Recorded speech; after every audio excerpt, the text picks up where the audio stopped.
Busy na po ang lahat dahil 2 AM na po at lahat po ay nagpiprepared na ng mga lulutuin para po mamaya sa salo-salo para po sa birthday ni Ate Nora.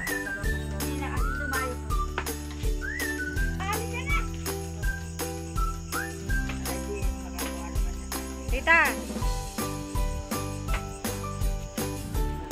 Yan po sa Ate Nora, busy po siya para sa kanyang handaan mamaya. Happy birthday Ate Nora!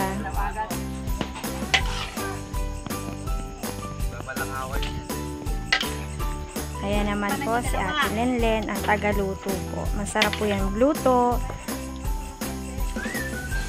At yan naman po si Orlan, katuang naman ni Ate Lenlen. Hindi pa nag-aalmusal yan. Eh, ang bilis naman.